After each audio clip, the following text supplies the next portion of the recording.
It's good to see you. Thanks so much for tuning in again to Digging Deeper. My name's Alex, if you don't know me. And we've been taking a medium dive. Believe it or not, you can go deeper into Leviticus, but a medium dive into the book of Leviticus, which is just the book of the Bible which Christian or someone who's not a follower of Jesus loves to hate for all sorts of different reasons. And we are in about part 7, I believe.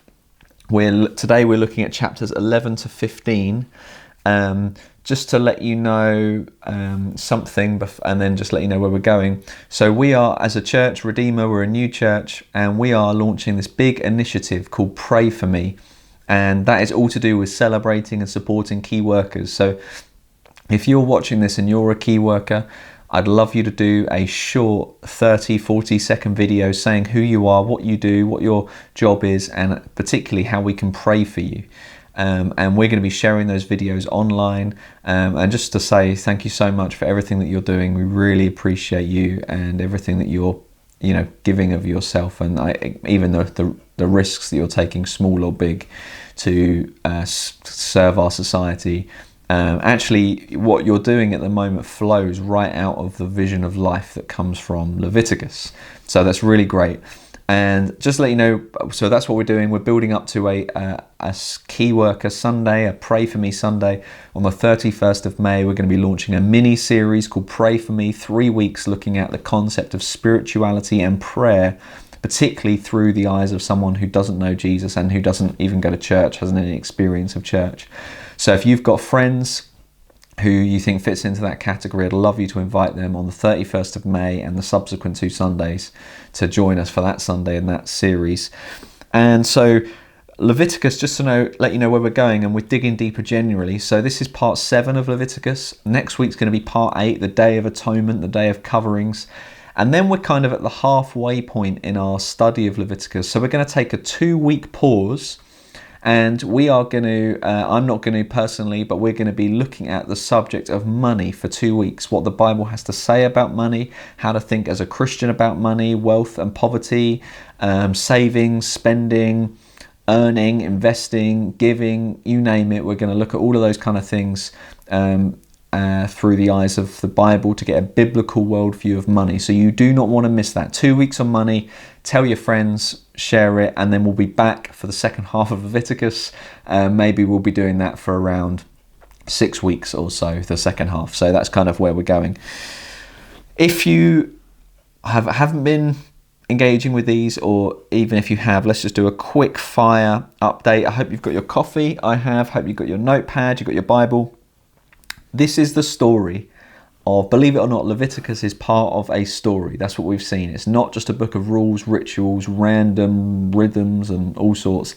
It's part of a story of rescued slaves. God rescued this group of people from Egypt, and all they'd ever known was slavery. And they were in a society which made the poor poorer and the rich richer, and oppressed the most vulnerable in society, and ordered itself and started to reflect the gods that it worshipped, who demanded sacrifices of the people kind of in line with their nature as gods. And that's just something we've seen that societies always order themselves around the gods that they worship. We do it just the same as the ancients. And this oppressed people, the Hebrews, they cried out to their God, the God of their fathers, the God of freedom, and he came down and rescued them with a symbolic sacrifice with blood, and through the waters of the sea, kind of like this people reborn, blood and water, like this birth moment. And they come out and have this amazing kind of defining moment at a mountain, where God kind of descends on the mountain, and they meet with him and hear him and see him in some sense. And it's like this almost this wedding between divine and humanity. It's this meeting of heaven and earth. Some scholars say it's like the divine God looking for a body, looking for a people, to show the world what he's like. And this whole like human project, as it were, always had one aim for God, which is that the whole world would be a temple. The whole world would be a place where he was found. The whole world would be sacred space, an important subject for today. And humans were to play the priestly role. every single one of us was to have a role of priests where we would reflect God to the world and the world to God. We would implement God's ways. We would reveal to the world what God was like. We would put in place structures and order so that this world would flourish. But the project kind of went hugely off track, and so God still had this intention to make the whole world a temple, sacred space. But if every human was going to become a priest, then humanity would need their priests. They need someone to show them what it meant to be priestly. And that was the Hebrews, these rescued slaves, this mountain moment where God said to them in Exodus 19, verse 4 to 6, that they were to be a kingdom of priests.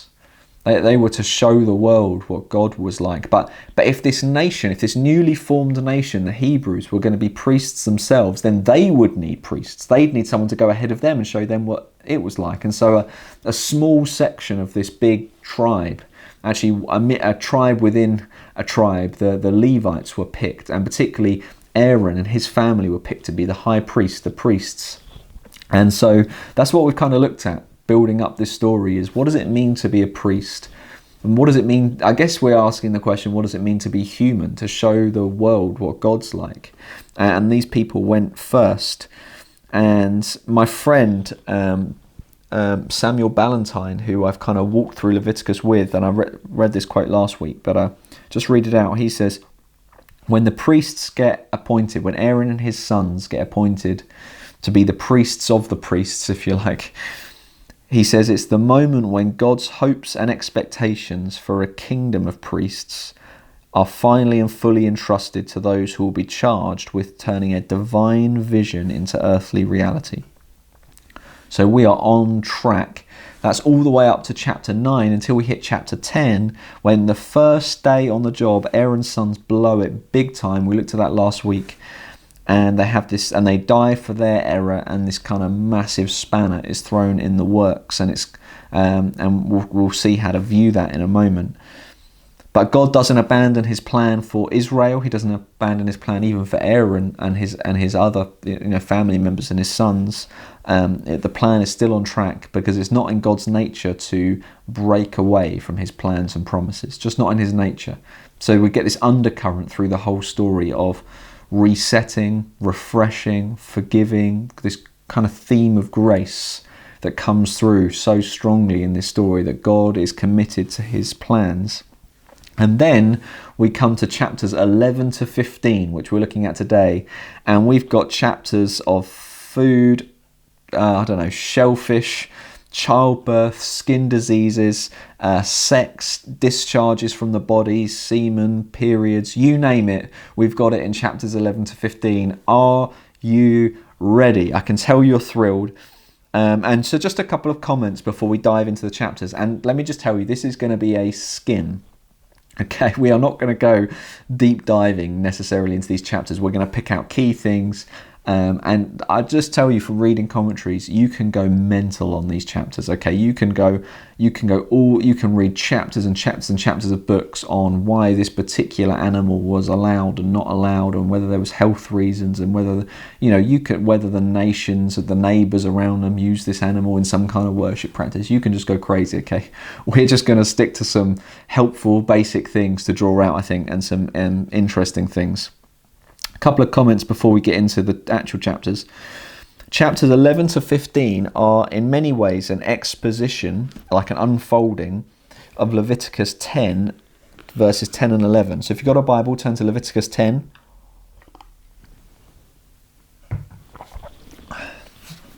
Let's just see that. So verses 10 and 11 of Leviticus 10, this is in the big kind of mess up with Aaron's sons. God says in the middle of that, the priest's role is that you are to distinguish between the holy and the common, between the unclean and the clean, and you are to teach, talking to the priests, the people of Israel, all the statutes that the Lord had spoken to them through Moses. So 11 to 15, many see as kind of, I guess, like an inserted excursus, like an inserted breakaway from the narrative flow, because Exodus 10 You've got Nadab and Abihu, Aaron's sons, big fall. And then, as we'll see next week, Leviticus 16 picks up. The first words are like relating to what happens in chapter 10. So you've kind of got 11 to 15, feels like just inserted. But as we'll see, it's a clear unfolding of the priest's role to distinguish between clean and unclean, and to help the people of Israel learn how to obey God, which is desperately needed after the big kind of collapse of the way of things in chapter 10. Just to kind of highlight a couple of things in the structure of Leviticus. So in chapter 8, we've got the setting apart of Aaron and his sons, which is kind of like the commissioning, the setting apart of a new Adam, a new representative of the human race. That's kind of Aaron. That's kind of what's going on, is this new start for humanity. And we saw that their role was to guard and keep the new garden, which was the tent. The world was supposed to be a temple, but this tent, this special tent of meeting, is like a world in miniature. It's like this garden that Aaron is giving the role of guarding and keeping, which was the same words that God spoke to Adam in the beginning about the garden. So that's chapter 8. Chapter 9 is the completing of this creation, this tent, and it's similar to, maps onto day 7 in the creation poem at the beginning of Genesis, covering a lot of ground here, so I hope that's okay. Maps onto the day 7 of the creation poem, where God rested, and the emphasis there is God taking up residence in his temple, in the thing that he'd created and formed. And that's what goes on in chapter 9. God moves in, the glory of God appears to the people, and fire comes out from the tent, and it's like God inhabiting this new world in some way. Chapter 10, we've got Nadab and Abihu, who kind of go against the way that God has ordered things and die for their failure, for their sin. Maps onto what happens in Genesis 3, right? The first day of humanity, basically, and humanity breaks away from what God says and to die for their sin. They don't literally physically die in that moment, but God says you're going to die now. Death has entered the world. And so you've got this kind of correlation going on. Then we've got chapters 11 to 15, which, as we'll see in a moment, map on to the curse that God pronounces over the animal kingdom, particularly the snake. We'll look at that in a moment. Over humanity, over childbirth, over work, over creation itself, and we'll go into that a little in a moment. And then chapter 16, or known as the Yom Kippur. Yom is the Hebrew word for day. Kippur is the Hebrew word for atonement, better translated as covering. It's the day of covering, the day of covering over, and that's what we're going to look at next week, which I am so excited about, because that is the center of the book of Leviticus. In many ways, the center of the first 5 chapters of the Bible. If you want to understand the first 5 chapters of the Bible and the God of the first 5 chapters of the Bible, Leviticus 16 is where it's at, and we will be there next week. And that kind of maps onto, as we'll see next week, this beautiful moment where Adam and Eve, the first humans, fall like Nadab and Abihu, and the first day of coverings happens, where it says that God provided skin for them and covered their shame. And so you can already see correlations there. So we'll be back there next week. So I can hear you ask, though, chapters 11 to 15, which is where we are, how on earth does that map on to the curse in Genesis 3? Well, just very quickly, and I'm taking this from learned people far beyond me. So chapter 11 is all about clean and unclean animals. This is a big overview, okay, of chapters 11 to 15, just so we can find our bearings. Chapter 11, all about clean and unclean animals, what they can eat, what they can touch, what to do if they eat or touch something that is unclean. And that maps onto God's cursing of the snake in Genesis 3. Read that in Genesis 3. We won't have time to go into that, although we'll touch on it a little in a moment. Chapter 12 of Leviticus is all about childbirth, okay, which God says in the curse, says to the woman, curses childbirth and says this is now going to be painful. Women, you know what I'm talking about, okay? This is going to be a dramatic, painful experience. And so you've kind of got God saying that to the woman in Genesis 3, and a whole chapter on childbirth. Chapters 13 to 14 is all about skin disease, and you might think, well, that's not in Genesis 3, but scholars like quite I guess there's quite a consensus actually on mapping the skin disease chapters onto the phrase in Genesis 3 which says that Adam would have to work the ground by the sweat of his brow. And it's like this unnatural way of things coming on the man. It's like his skin is going to operate in ways that it shouldn't have done. Work should have been a pleasure and a joy. This is all symbolic, by the way, but work should have been a pleasure and a joy, and actually it's going to be hard, and you're going to suffer for it. In fact, it's going to cause you to suffer, and you know that, right? Some of you who have worked, I don't know, for decades and maybe travelled to London, or I don't know, gone to a factory, or gone to the office every single day, gone into a hospital, a school, a bank, or whatever you've done for your job, and you know that it can cause you maybe literal physical pain, right? If you're it's a physical job, you're a plumber, electrician, a carpenter, you're a builder, you're a labourer, you feel it in your body. Maybe though more emotional, mental pain. Can cause stress, and actually stress can lead to physical problems, right? Physical problems, but irritable bowel syndrome, headaches, migraines, even rashes, skin diseases, right? These things can come from stress. And so these two, the hard work, that work is going to be hard, is kind of intrinsically linked with the health of humanity. So you can kind of see the link that scholars pick up on there. And chapter 15 is all about bodily discharges. Yes, semen, ejaculation, periods, other things that it talks about. Chapter 15 of Leviticus, you wanted it, you've got it. Maps onto the curse on life itself and the entrance of death, which both semen and periods both represent, right? They're both forces of life and death. That's how the priestly world would have seen it, the ancient world. Like semen is the source of life from a man to a woman. The period, but blood represented life anyway in Leviticus, but period blood menstrual blood was kind of represented the loss of life. That a woman wasn't pregnant in that sense. And so you've kind of got these forces of life and death going on, and this kind of maps onto the curse in Genesis on life itself and the entrance of death into the world. So just some other comments about chapters 11 to 15. What's the point? What's going on? Few things. I know it's taking a lot of time, but man, if we don't get some of these bigger concepts, I think we'll get a little lost in the detail, which we're going to hit at some speed. The first is to say, the point of chapters 11 to 15 is to embed in this priestly people for the world just how fundamental the corruption of the world is. Okay, that's the mapping going on Genesis 3. It's to ingrain in them through clear distinctions, boundaries, do's and don't do's, ways of seeing things, that ingrains in them the fact that the world isn't as it should be. That's the point. And you know that. You know that from your relationships, your work life, your finances, the circumstances and situations that you've had in your life, and you will know that the world is not as it should be. And 11 to 15, the big picture is ingraining in this people to say, this is what it means to be priests. It means to operate in a broken world, and that brokenness isn't just out there, it's also in here. It's not just outside the camp, right? It's in the camp.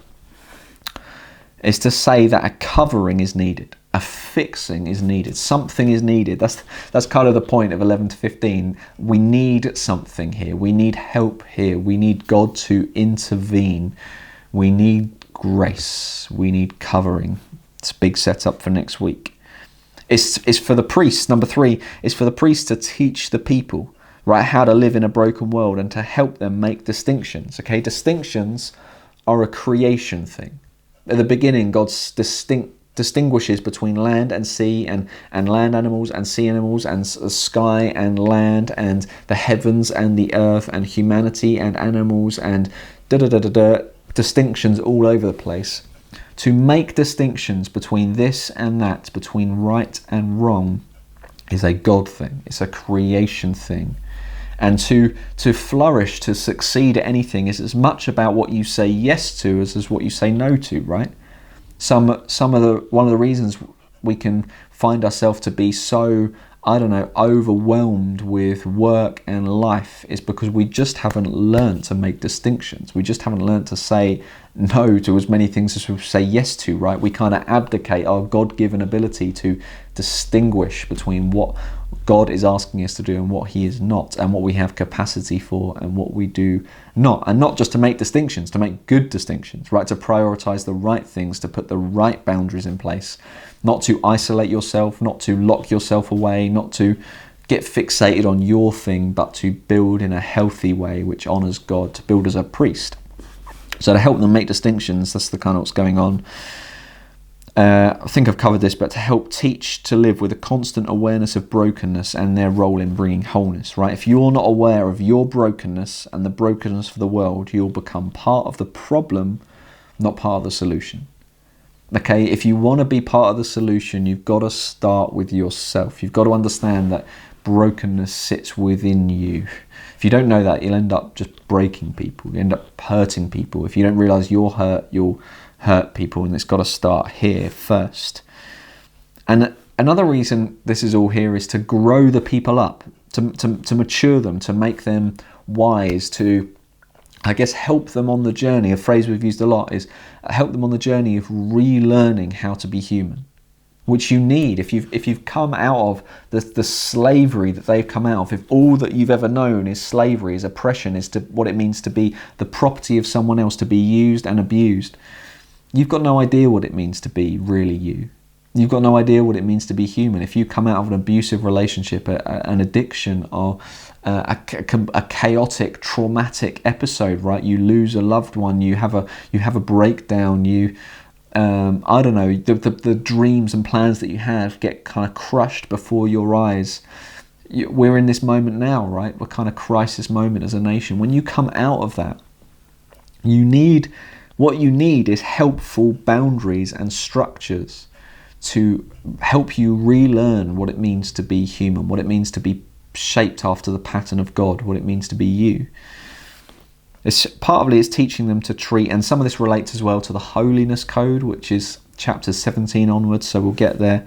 But part of it's helping them learn to treat the gifts of God as gifts, as things to be treasured and things to be taken seriously and not lightly, and not treat the gifts of God as either gross, something to be rejected, which this teaches, right? It's really important to note that when Leviticus says something is unclean, it's not saying that it is gross. It's not saying that it's something that should not be there, right? Because when a woman has a baby, she's considered unclean for a certain amount of days, right? The priests were never, Leviticus is never, the God of freedom is never making the case that childbirth is wrong. Is saying something deep and profound about what it is. Okay, so just bear that in mind. It's that we use God's gifts in the right way, that we see them in the right way, that we don't elevate them beyond their status and we don't remove them as if they were gross. It's learning to use the gifts of God in the right way at the right time, right? Fire is a beautiful thing. And in your house, in your log burner, in your fireplace, it's a wonderful thing. But you walk into your bedroom and you find a fire, that's not good. Okay, and it's teaching them to use the things that God has given them appropriately so that it can bring life and not death. Just note that a gift of God can bring both life and death depending on how it's used. It's to bring some structure. Like I said, slaves removed out of a chaotic world ordered around the wrong God. So a broken, fractured, distorted, warped society. And it's to bring order out of chaos. Just like in creation, God brought order out of chaos. So that's what he's doing here. And that you can see why the distinctions, like land, sea, heaven and earth, that's coming through in the distinctions between clean and unclean. And it's God kind of recreating, God bringing order out of a chaotic situation. And just on the kind of growing up theme, it's like he's training them. Okay, so some of the things, especially in the holiness code later, but which we'll pick up on in 17 onwards, but even in this, it's like there are things that God wants us to use but he wants us to grow up into using them. So like I used the analogy a few weeks ago of a knife.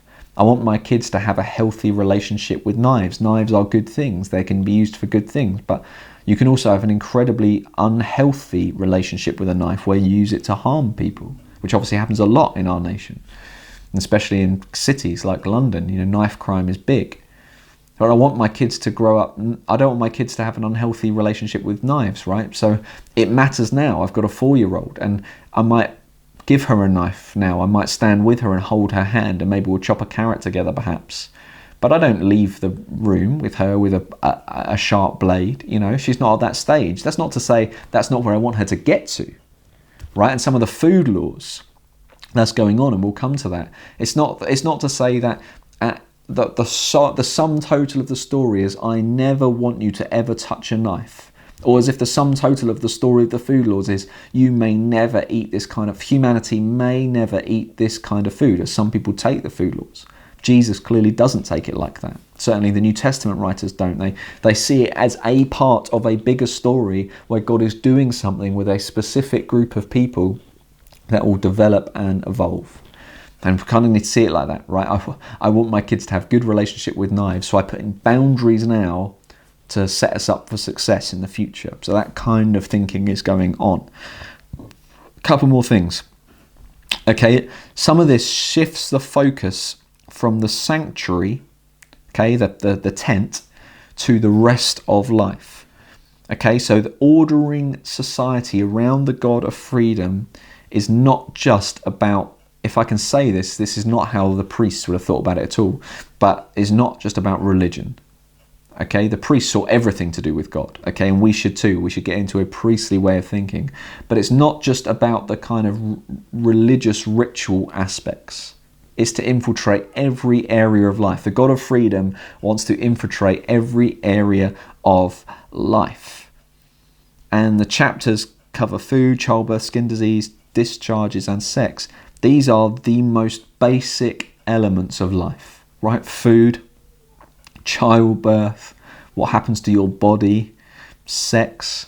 These are just the basic elements of life, right? What brings us into the world, what sustains us in the world, how we remain healthy in the world. This is just what God is saying, is that I want to be involved in every single part of life. He's saying that everything is spiritual.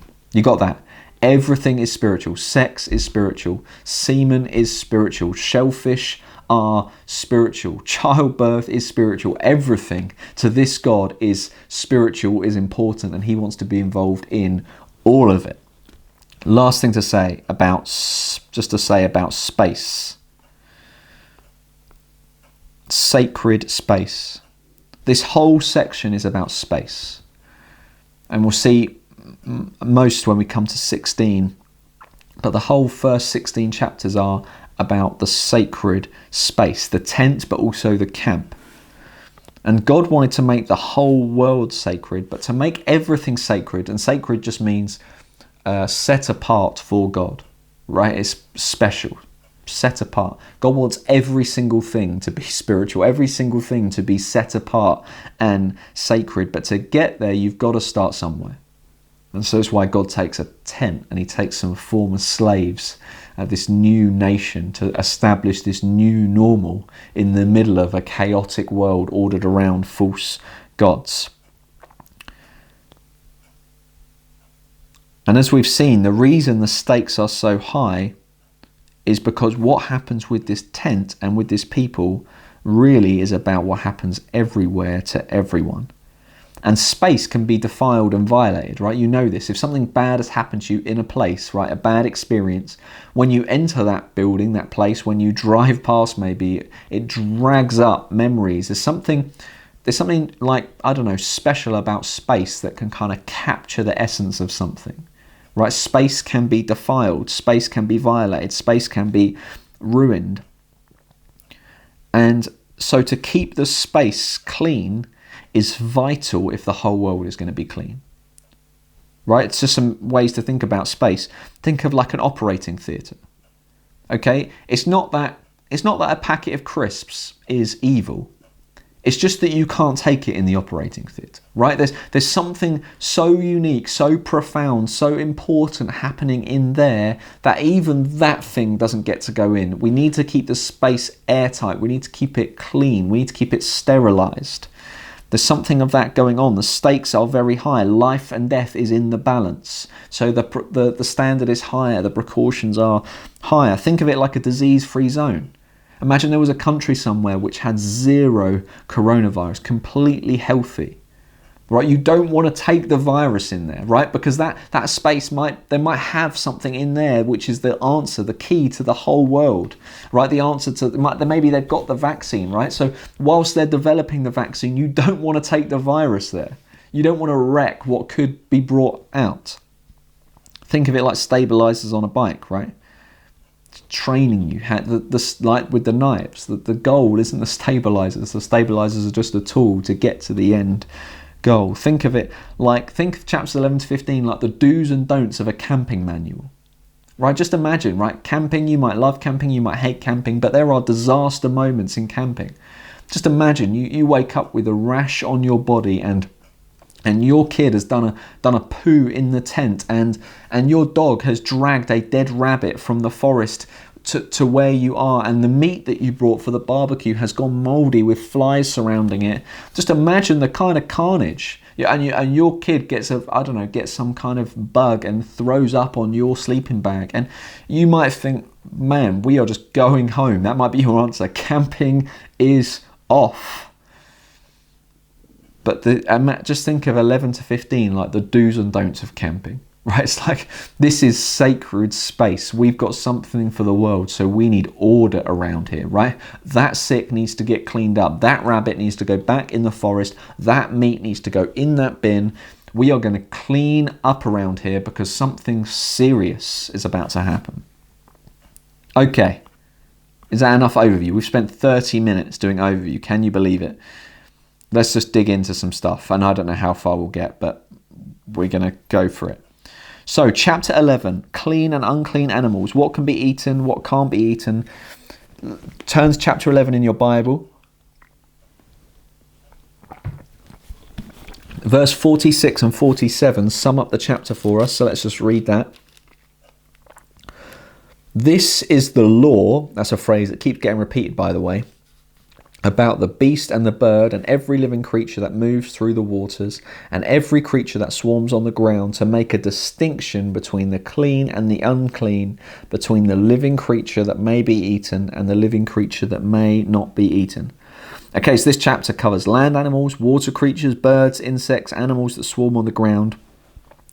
And they were instructed to only eat clean animals, not unclean animals. And even touching an unclean animal or their dead body, their carcass, made a person unclean, which means not ceremonially fit for God. Okay, so we've got to be really clear. We're not saying unclean animals are inherently evil and clean are good. We're not saying that, there's something wrong with them. We're just saying there's a distinction between animals that are okay to eat. Maybe some scholars say there was health benefits involved. For example, pigs.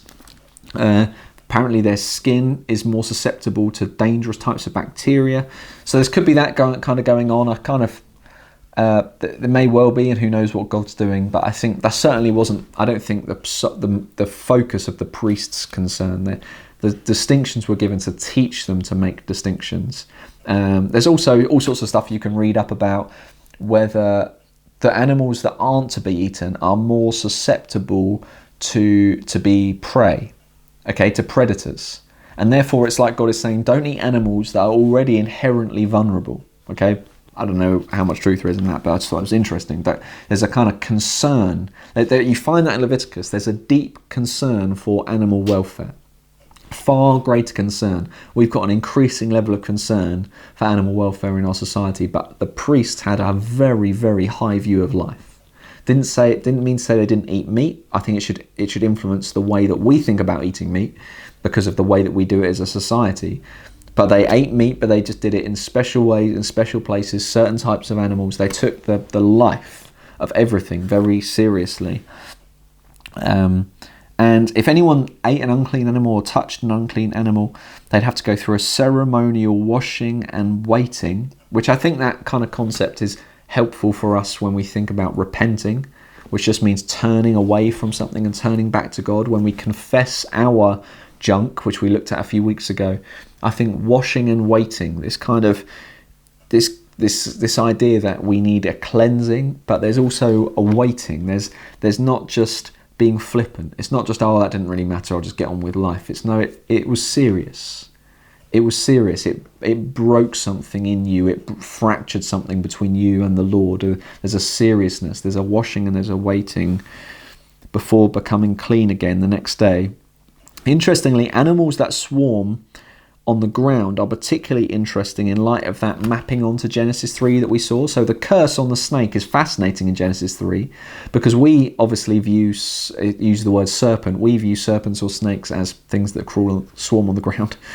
But God says, as the curse to the snake, you'll swarm on your belly the rest of your life, right? So it gives the impression that early on in Genesis, the serpent is more of a legged creature or a creature that operates in some way other than swarming. But verse 41 and 43 to 43 of Leviticus, let's just read that together. Every swarming thing that swarms on the ground is detestable. So you kind of get this link with Genesis.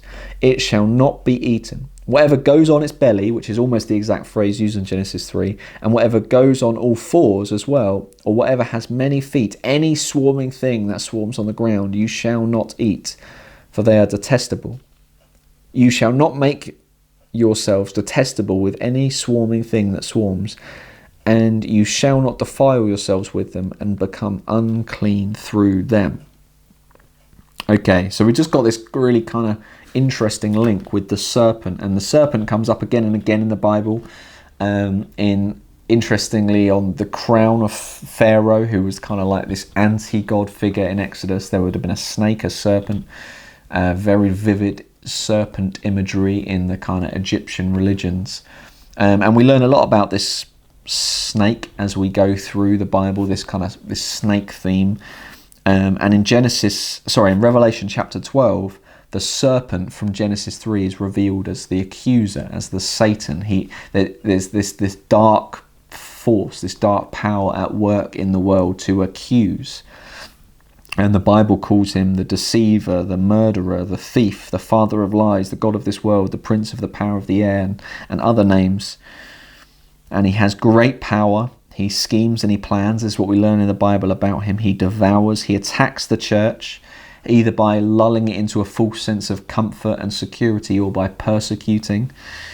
He can be given footholds by the decisions we make. If we harbour anger or unforgiveness, we love money, we prioritise how people see us versus how God sees us. These are all kind of situations in the Bible. We can give the enemy, the snake, the devil, a foothold in our life, a beachhead from which to launch further assault. See, everything the Bible says in this world is either from God or from the devil. Therefore, all lies and all deception, whether directly or indirectly, is from the devil. So everything that we buy into as a culture, everything that you and I buy into in this life because of the culture that we live in, every lie that we buy into is ultimately from the devil because he wants to rob us and destroy us. And his aim is to make us unclean, right? Not fit for God in that sense. And fast forward to Jesus, who regularly encounters unclean demonic spirits, robbing people of their God-given dignity, joy and purpose, and deals with them. Just a quick little bit on verse 44 and 45 of chapter 11 before we move on. God says, "For I am the Lord your God," right? Lord, all capitals, the God of the Exodus, the God of rescued slaves. I'm the God of freedom. That's kind of something of what that name embodies. "Consecrate yourselves, therefore, and be holy, for I am holy." Key verse. Key phrase in Leviticus: "You shall not defile yourselves with any swarming thing that crawls on the ground, for I am the Lord who brought you up out of the land of Egypt to be your God. You shall therefore be holy, and I am holy." So you've got him saying, "I am the Lord, I'm the God of freedom, the God of rescue, the God of the former slaves. first. Then you've got this verse about, again, repeating the detestable swarming things, the snake, the serpent, and then a verse saying, I'm the God who freed you. And you kind of see that this is all bound together in this big story that's going on of these rescued slaves learning how to be human. So that phrase, be holy because I am holy, be like me, be like God. I'm the God of freedom. I'm the God of rescued slaves. Be like me. God, like we said, the divine is looking for a body. He's looking for a people to show the world what he is like. And that's all kind of going on. Fast forward to Jesus' day, the food laws had become not a way of helping the people distinguish and be more like God, but actually as a source of pride. They kind of operated as boundary markers to show who was part of the people of God and who wasn't because of what they ate. But in Jesus' day, they were kind of a way of excluding, a way of elevating themselves, a way of saying, we are special, we're God's chosen people, and you're not, rather than their purpose, which was to be a channel of God to the world, to be priests. And so Jesus, it says that he fulfills, in Matthew 5, he fulfills the law and the prophets. He fulfills the food laws. He completes them, which doesn't mean to say they were bad, let's do away with them. Jesus isn't doing away with them. He fulfills them. And then you can read about in Matthew 15 or Mark 7, Jesus declares all foods clean. So the reason that we don't distinguish between clean and unclean foods in this way is not because it didn't matter, not because it wasn't important, not because it was a load of rubbish and we've moved on from that. It's because that was a part of the story that we don't live in anymore. Jesus, and read it in Mark 7, Matthew 15, Jesus says that we still have boundary markers. We still have ways of showing who is in God's people and who's not. But now it is not external things of what you eat or what you don't eat or what you wear. It's to do with what comes out of your life. The fruit of your life is the proof of whether or not you're part of the people of God in that sense. That's what Jesus is saying. What makes you clean and unclean is what comes out of you, not what goes into you. Not what you eat, but what you say, what you think, what you do. That's the priestly way. That's what all this was leading to. It's worth bearing that in mind. Okay, chapter 11. That's our quick overview. Clean and unclean animals. Chapter 12, childbirth. Mapping onto the curse, like we said, of God on the woman bearing children as a result of their rejection of him. And the basic premise here is that childbirth makes a woman unclean. Like we've said, uncleanliness, not sinful, not evil, just a recognition that there's something needs to happen to make this, to change the situation, to make the person able to enter into the divine presence. It's a kind of recognition there's something profound going on, I think. If the child is a boy, then the woman is to be unclean for 7 days. So got that period of creation. The boy is circumcised on the 8th day, that kind of first day of the week. We've looked at all this, the day of new creation, and brought into the community of faith and set apart for God. The woman was then to remain, in verse 4 it says, the blood of her purifying for 33 days. So you've got 7 days, baby circumcised if it's a male, on the 8th day, then 33 days. So you've got 40 days, the same period of time that Noah was in the ark, preparing him for a new world, the same period of time, or are they 40 years, that Israel ends up being in the wilderness, preparing them for their inheritance, right? You've got these themes, Jesus in the wilderness, 40 days, there's all these kind of things going on, bound up with these numbers. And the whole thing doubles if the baby is a girl. So 14 days, 2 weeks of uncleanness and 66 days of purifying. So you've almost got, it's easy to think, oh, that means that women are less important, right? If the baby's a girl, then it takes 80 days, not 40 days to become clean. But scholars actually say the opposite. They actually say that there's a kind of sanctity of life thing going on here, where the woman, the kind of vessel of life, has given birth to a girl, a woman, who within her, even at like embryonic stage, not just baby stage or woman stage, but embryonic stage, carries within her, her eggs, the ability to reproduce in the future. And so you've got this kind of chain of life, and so it takes longer, it's more profound, there's something more sacred going on before the woman can re-enter the divine presence. And so that's just interesting, I think. A few kind of comments to help us navigate this. The concern with ritual impurities resulting from childbirth is widely shared across the ancient world. This isn't just an Israel thing, but there's this kind of mixture of awe and anxiety, right? That there's something sacred going on in childbirth, but there's also the potential for loss, for damage, for death. And so there's this kind of awe and anxiety bundled up. And there's an understanding that something sacred is going on, something profound and powerful. Milgram, who is a Old Testament scholar, says the concern with impurities regarding childbirth cannot be traced back to a creed or ritual, so a particular tribe or religion, but must reside in some universal human condition that has evoked the same response around the globe. Right, so he's kind of saying every society has lived with this sense that something special is happening in childbirth. Back to Genesis, it was through childbirth that the rescue of humanity in the world was to come, right? So it's the kind of means for God's rescue. And the unique bond between a mother and a child is a sacred thing, honoured, in our culture by maternity leave.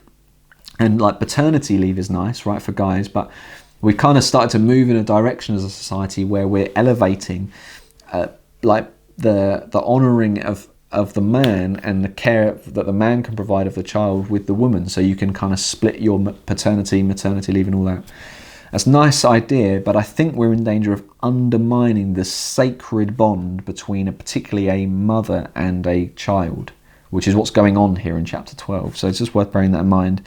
This ritual was still followed in Jesus' day, by the way. So you can read in Luke chapter 2, when Jesus is born, his parents observe these rituals. It still happens today in some Jewish communities, right? So this is a kind of long-lasting tradition. Skipping to chapters 13 and 14, 2 chapters on skin disease. Can you believe it? If you get a skin disease, and I know we're rushing through this quickly, but I hope this is giving you a helpful framework. You get a skin disease, you'd be examined by a priest. If it's bad, you'd be pronounced unclean straight away. Not so bad, you'd be quarantined. Hello, anyone? Quarantiners. For 7 days, then a further 7 days if it was getting better. If it got worse, then you'd be pronounced unclean. So you've got this process, this kind of this diagnosis kind of process going on. And if it got better, then you'd wash and become clean. So that's 13 and 14. The whole of chapter 13 is describing what happens if you find different types of skin disease and what the priests do and what needs to happen to re-enter normal life. And it also touches on the infection spreading to fabrics and clothing, right? So it's gritty, earthy, normal life, everything spiritual, everything matters. God wants to be involved in everything. You've got a lot of sevens again, okay? The kind of creation, when someone's going to be cleansed, there's this creating going on, this recreating. Symbolic washing done when one re-enters into normal life, which is like coming out as a newborn baby, and we've got this exodus coming through the sea imagery, so you go from being kind of unclean to clean through water, which is kind of what's going on there. And the neighbours, worth pointing out that the neighbouring nations would have thought that skin disease was a judgment from the gods. And this whole thing is just normalizing it, right? If you've got a skin disease, yeah, it matters, but the priest will come and check you out. If there's a further problem, stuff will happen. If you're getting better, you'll be re-entered into the community. This is not a judgment from God. This is normal life. This is life in a broken world, and priests have a far more grounded view of things than the neighbours around them, where every kind of bad thing that happened was a judgment from the gods and we need to sacrifice more. And this God says, no. This is how you approach me. This is how we relate. And this is what you do when stuff happens, right? And this is how you deal with it. Key verses for someone who definitely has a serious skin disease that isn't leaving. Verse 45 and 46 of chapter 13, if you want to turn there.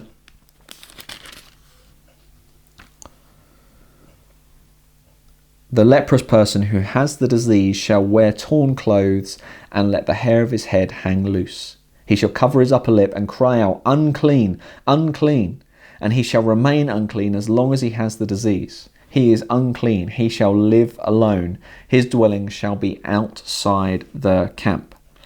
Right, so he tears his clothes, his hair hangs loose as kind of a state of grief, even repentance later on in the Bible. Not here, I don't think, but it's kind of a grieving. He's to cry out, unclean, unclean, which is to tell the people around him, don't come near me, don't make yourself unclean. There's a kind of concern there for others. Even when the person is going through the grind, going through the turmoil of their situation, there's a concern for others. Don't infect yourself. He shall remain unclean. And you hear the pain in those words, right? He shall remain unclean, which had huge connotations. It's not just a health thing. It's a religious thing. It's a social thing, right? You can't go near people. You can't experience physical touch. We know what that's like now, right? Some of you are really missing that. You can't enter the divine presence. You can't go near. You can't approach. You can't participate in normal life. Normal life is happening all around you, not for you. You remain unclean. Those words have kind of got serious connotations. Everything is connected. That's the point. Everything is connected. You're not just a physical being with, you're not just got like a physical element and a spiritual element and an emotional element and a mental element. No. You are connected, right? If something happens in your emotional life, it affects your body. If something happens in your relational life, it affects your spiritual life. If something happens in your spiritual life, your connectedness with God, then everything gets fractured. That's kind of what's going on here. He shall live alone. Outside of the camp, outside of where God is, in the place of death. Outside the camp represented the wilderness, the chaos, the death. And the person with the skin disease lived there. Right? I love this bit of Leviticus because it is such a bleak backdrop onto the beautiful light of Jesus. And the stories where Jesus heals people with leprosy, skin diseases, who live in this kind of way. You can read about those in different places. Mark 1, Luke 5, Matthew 8. Jesus heals 10 people with skin diseases in Luke 17. And the priest's job was to decide whether they were clean or unclean. Jesus kind of comes as this new priest, always to pronounce cleanliness. See, the practice of the priest examining the unclean had kind of fizzled out largely in Jesus' day. They weren't doing their jobs. They were kind of abandoning those who were rejected and on the edge. It was kind of more of a position of power to be a priest than a way of serving. But Jesus went right up to people who were unclean. They wouldn't stay at a distance from Jesus. And rather than then transmitting their uncleanness onto Jesus, Jesus transmitted his cleanliness onto them. And absorbed their uncleanliness to deal with it later, to take their uncleanliness for them outside the camp. As Hebrews says in Hebrews 13:12, Jesus suffered outside the gate. Hebrews 13:13, therefore let us go to Jesus outside the camp. Right? Jesus took our uncleanliness, the people's uncleanliness that he interacted with, and took it outside the city to die there, to go outside. And we'll look at Jesus taking our junk and our shame outside the camp next week particularly. So you've got all that going on. Chapter 14, we see more of this kind of cleansing stuff, and that ultimately Jesus fulfills, right? We see more of the priest's cleansing of people with skin diseases. Let's just read a chunk. I know we're running on for time, but Leviticus 14, let's just read verses 1 to 10. And see if you can pick up. Now we've been doing Leviticus for a little while. See if you can pick up some imagery, both from the kind of the Exodus story and the story of the freed slaves, but also looking forward to Jesus. See what you can pick up. The Lord spoke to Moses, saying, "This shall be the law of the leprous person for the day of his cleansing. He shall be brought to the priest, and the priest shall go out of the camp, and the priest shall look. Then if the case of leprous disease is healed in the leprous person, the priest shall command them to take for him who is to be cleansed 2 live, clean birds, cedar wood, scarlet yarn, and hyssop." I don't know if any of that rings a bell to you. The priest shall command them to kill one of the birds in an earthenware vessel over fresh water, so running water, living water, moving water. He shall take the live bird with the cedar wood and the scarlet thread, the yarn and the hyssop, and dip them and the live bird in the blood of the bird that was killed over the fresh water, right? So you've got blood and water. Dip the hyssop, the wood, the yarn, and the live bird in the water. Sprinkle 7 times this water and blood mixture on him who is to be cleansed of the leprous disease. He shall pronounce him clean, and let the living bird go into the open field. And he who is to be cleansed shall wash his clothes and shave all his hair and bathe himself in water, and he shall be clean. And after that he may come into the camp, but live outside his tent 7 days. So there's a kind of staging, right? Outside the camp, outside the tent, fully in. And on the 7th day he shall shave off all the hair of his head, his beard, his eyebrows. He shall shave off all of his hair, and he shall wash his clothes and bathe his body in water, and he shall be clean. And on the 8th day shall take 2 male lambs, etc., etc. You see all of the stuff going on there. Just to point out a couple of quick things. We've got 2 live birds. Just to say, there's always provision with this God for hope of return, right? Even in this moment in the story, there's always a thread of this hope. There's hope. There's hope to return. The priest was to go outside the camp and inspect, and to be pronounced clean after the skin disease had gone. There were 2 live birds, some wood, some scarlet red thread and hyssop, and a pot of fresh water. 1 bird was to be killed and the blood collected. And the other live bird, the wood, the yarn, the thread, the hyssop dipped in blood. And it's like a mini Passover. Did you get that? It's like a mini Exodus. There's blood, there's water, there's hyssop, which they use to spread blood over the doorposts. There's wood, there's cedar wood like the doorposts. There's this kind of mini Passover, Exodus, freedom narrative going on. The bloody water was sprinkled 7 times, so you've kind of got this mixture of images with the 7 and the bloody water, right? So you've got creation, a recreating and a setting free, blood and water. The live bird released, it's like uncleanliness of the disease carried off. We're going to look at that more next week. Stay outside 7 days, this progressing, and you shave everything, beard, eyebrows, head, you bathe, you change your clothes. It's like you are literally born again. You come in as smooth and as naked and fresh as the day you were born, baby. That's how God does things. When Jesus says to Nicodemus, you must be born again, you've got all of this, the new people coming through blood and water. You've got the person cleansed from their disease, coming in completely fresh and new. This is what it means. On the 8th day, the new person comes into a new world in a new way. And we won't look at it, but just to say, if you look at Leviticus 14 verses 43 to 47, there's this whole thing about what to do verses 33 to 53, if your house gets disease or mold or something. And the conclusion comes, if you can't get rid of the disease from your house, the mold from your house, you knock the house down brick by brick and take all the bricks out of the camp, which scholars link to Jesus's constant pronouncements of judgment on the house of his day, on the temple, that the temple, the source of cleanliness, had actually become unclean and needed to be knocked down and taken down brick by brick. And Jesus says that. He says in places like Mark 13, not one stone shall be left upon another, which is kind of language from Leviticus, from knocking down someone's house if it's moldy. And Jesus himself is operating as a new temple. So here, the temple is the place where you go to become clean. But in the Gospels, it's Jesus you go to become clean, not the temple. The temple has become a place of idolatry, a place of falsehood, a place starting to become like a Pharaoh-like place. Jerusalem has become like a new Egypt, like a new Babylon, a new anti-God city, even though they was the people of God, and that's how they thought of themselves.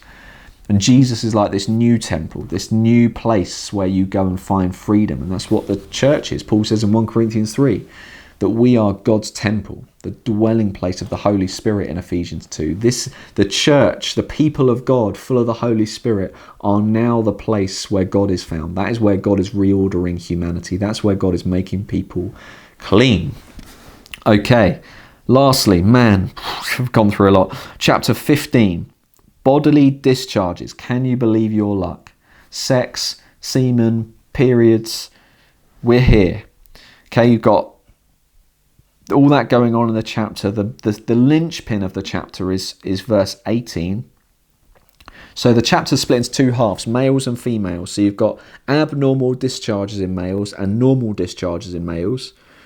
The second half, you've got discharges in females and unnatural discharges in females, right?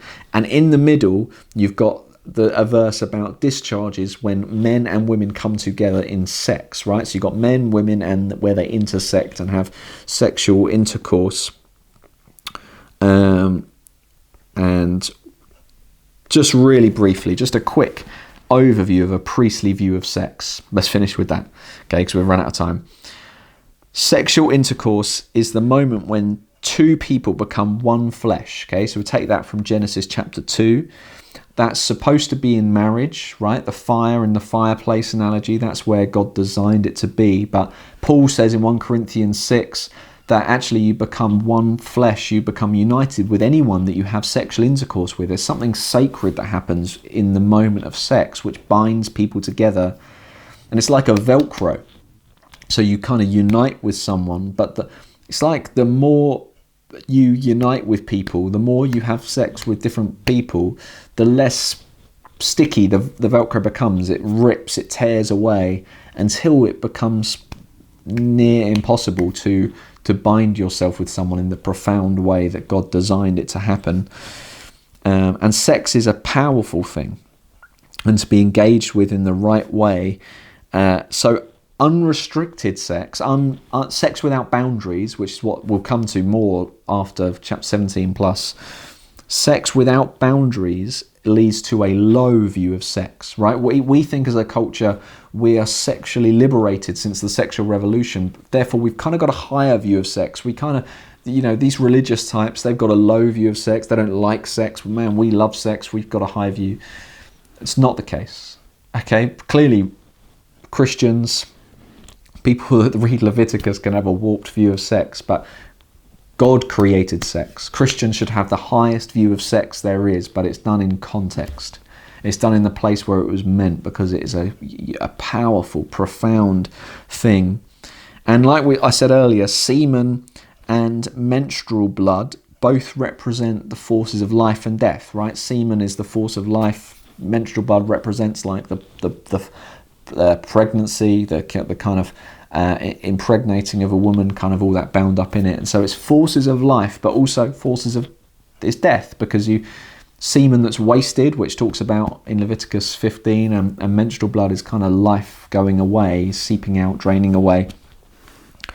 So particularly because it represents both life and death, that's why the priests it's such a priestly concern, because they are the guardians of the realms of life and death. And it's in this moment when a man and a woman comes together, which is why, by the way, and we'll come to in Leviticus, controversially, the Bible sees sex and marriage to be between a man and a woman, because life and death come together in such a profound and unique way that life can be created.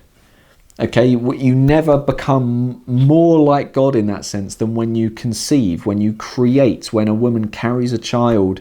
There's nothing more godlike than that, creating something from nothing. And so it's so sacred, it's so high up the priest's agenda to ensure that we think well about it, that we're making good distinctions, putting good boundaries in place, because it's so potent and powerful that used in the wrong way, it can be so destructive. And it's why when societies and people order themselves around gods that aren't gods at all, often sex is involved. Often the way that we treat children is involved, because it's bound up with humanity. It's so intrinsic to what it means to be human that a warped view of God leads to a warped view of sex. So there are two concluding statements to end this section. I hope you've enjoyed it. I hope you felt like it was give you a good overview of the section. Leviticus 15 verse 31. Let's just read that. Thus you shall keep the people of Israel separate from their uncleanness, lest they die in their uncleanness by defiling my tabernacle that is in their midst. So like we started the section with, or near the beginning, sacred space, lest they defile my tabernacle, which just means dwelling place, lest they bring something unclean into this essence of cleanness, this beginnings of this new world, this new creation, unless they bring something in, like bringing something into the operating theatre, the clean, healthy country with no COVID.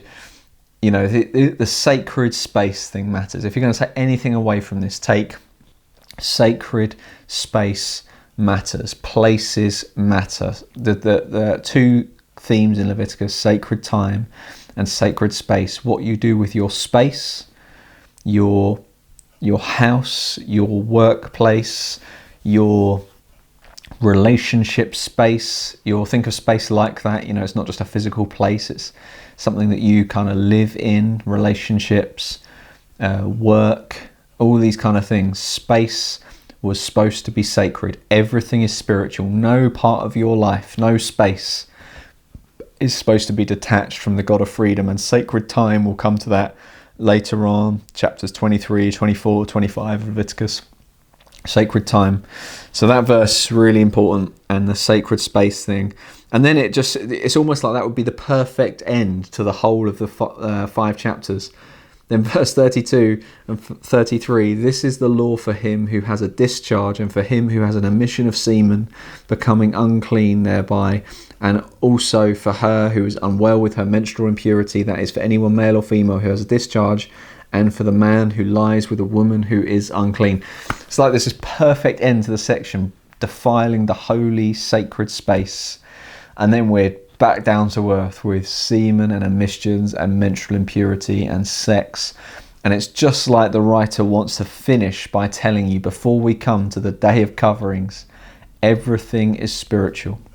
God created everything to be a place where he is found, and everything was kind of broken and fractured because of the fall and the curse, and everything needs a covering. Everything is spiritual. Hope you've enjoyed Leviticus 11 to 15. Next week, Leviticus 16, the Day of Coverings. I can't wait. See you there. Bye.